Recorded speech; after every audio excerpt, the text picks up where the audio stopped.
Hello friends, welcome to Priyaraj life style. வாங்க இன்னைக்கு சூப்பரான தக்காளி புலாவ் தான் எப்படி செய்யுதுன்ட்டு பார்க்கலாம். லஞ்ச் பாக்ஸ்க்குலாம் ரொம்ப சூப்பராக இருக்கும். கண்டிப்பாக பசங்க மிச்சம் வைக்காமல் சாப்பிட்டு வருவாங்க. நீங்களும் ஒரு முறை இந்த மாதிரி ட்ரை பண்ணி பாருங்கள். வாங்க இது எப்படி செய்யுதுன்ட்டு குயிக்காக பார்த்துடலாம்.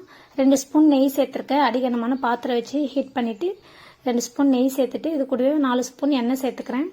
எண்ணெய் நல்லா சூடானதும் இது கூடவே பிரியாணி இலை, பட்டை, லவங்கம் இதெல்லாமே சேர்த்துக்கலாம். நட்சத்திர சோம்பு எல்லாமே சேர்த்துட்டு இது கூட 4 முந்திரி பருப்பு எடுத்து இந்த மாதிரி உடச்சி சேர்த்துருக்கேன். 1 ஸ்பூன் சீரகமும் சேர்த்துட்டேன். இதெல்லாமே நல்லா செவந்து வரட்டும். இது கூட 3 பச்சை மிளகாய் சேர்த்துருக்கேன். காரத்துக்கேற்ப நீங்கள் பார்த்து சேர்த்துக்கலாம். இது 2 பெரிய சைஸ் வெங்காயம் எடுத்து இந்த மாதிரி நீள்வாக்கில் கட் பண்ணி சேர்த்துக்கிறேன். சேர்த்துட்டு இதை நல்லா வதக்கி விட்டுக்கலாம். வெங்காயம் வந்து நல்லா வதங்கணும், கோல்டன் ப்ரௌனாக வர வரைக்கும் நல்லா வதக்கி விட்டுக்கலாம்.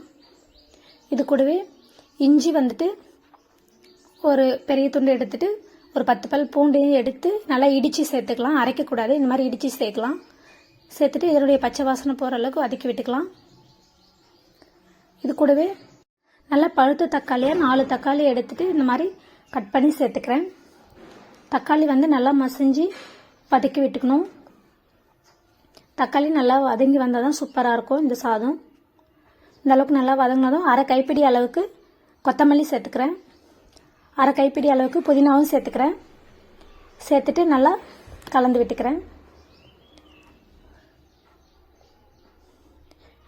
இது கூடவே இப்போ நான் நைட்டு ஃபுல்லாக ஊற வச்சுட்டு காலையில் வேக வச்சு 1 கப் அளவுக்கு வெள்ளை மூக்கல்ல எடுத்திருக்கேன். இங்கே இதுதான் சேர்க்கணும்னு இல்லை, இது கூட வந்துட்டு கருப்பு மூக்கல்ல கூட சேர்த்துக்கலாம். இது கூட வேக வச்சு சேர்த்து இதையும் நல்லா மிக்ஸ் பண்ணி எடுத்துக்கிறேன். இது கூடவே மிளகாய்த்தூள் வந்து 2 ஸ்பூன் சேர்த்துக்கிறேன். வெறும் மிளகாய்த்தூள் 1 ஸ்பூன் வந்து கரம் மசாலா, 1 ஸ்பூன் வந்து தனியாத்தூள் சேர்த்துட்டு நல்லா மிக்ஸ் பண்ணி விட்டுக்கிறேன். காரத்துக்கேற்ப நீங்கள் மிளகாய்த்தூள் பார்த்து சேர்த்துக்குங்க. ஏற்கனவே பச்சை மிளகாய் வேறு சேர்த்துருக்கோம்.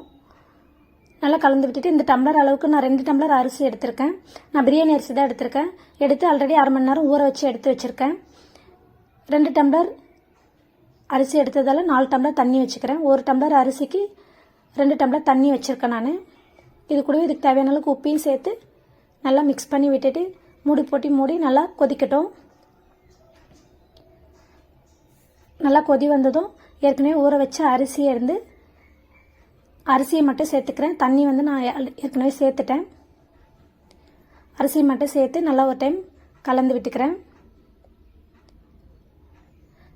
இந்த ஸ்டேஜில் நீங்கள் உப்பு வேணால் கூட செக் பண்ணி பார்த்து போட்டுக்கலாம். இது இப்போ மூடி போட்டு மூடி அரிசி நல்லா பாதி அளவுக்கு வேகட்டும். வெயிட் பண்ணலாம். மீடியம் ஃப்ளேம்லேயே வச்சு வேக வச்சுக்கிறேன். அதுக்குள்ளே இந்த சைடு வந்துட்டு இந்த மாதிரி வேஸ்ட்டான தோசை தவா எடுத்து சிம்மில் வச்சு ஹீட் பண்ணி வச்சுருக்கேன். தம் போடுறதுக்கு ஈஸியாக இருக்கும் இந்த மாதிரி சூடு பண்ணி வச்சிட்டோம்னா. இப்போ வந்து அரிசி பாதி அளவுக்கு வெந்து வந்துருச்சு. ஓப்பன் பண்ணி பார்த்துக்கலாம். ஒரு முறை மிக்ஸ் பண்ணி விட்டுட்டு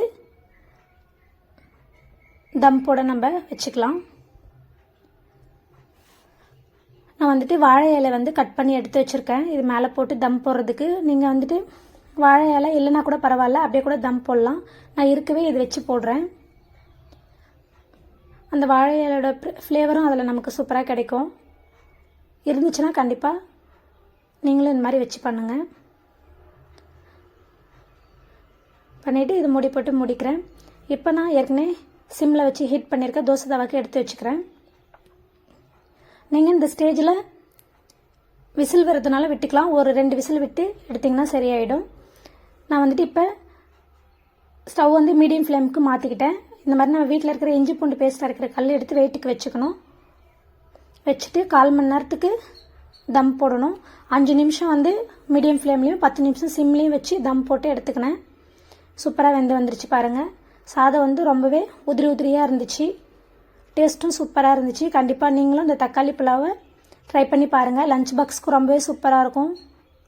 ட்ரை பண்ணி பார்த்துட்டு எப்படி இருந்துச்சுன்னு கமெண்ட்டில் சொல்லுங்கள். எங்கள் பசங்க ரொம்பவே பிடிச்சிருந்துது, அவங்களுக்கு சூப்பராக இருந்துச்சுன்னு சொன்னாங்க. நீங்களும் கண்டிப்பாக ட்ரை பண்ணி பாருங்கள். இது ரொம்ப ஹெல்த்தியானதும் கூட. நம்ம சுண்டல்லாம் சேர்த்துருக்கிறதால சுண்டல் சாப்பிடாதவங்களுக்கும் இதில் நம்ம சேர்த்து கொடுத்துட்டோம்னா அப்படியே சாப்பிட்ருவாங்க. நீங்களும் கண்டிப்பாக ட்ரை பண்ணி பார்த்துட்டு எப்படி இருந்துச்சுன்னு கமெண்ட்டில் சொல்லுங்கள். மறக்காமல் நம்ம சேனலுக்கு சப்ஸ்கிரைப் பண்ணி சப்போர்ட் பண்ணுங்கள். தேங்க்யூ. நெக்ஸ்ட் வீடியோவில் வேறு ஒரு ரெசிபி பார்க்கலாம்.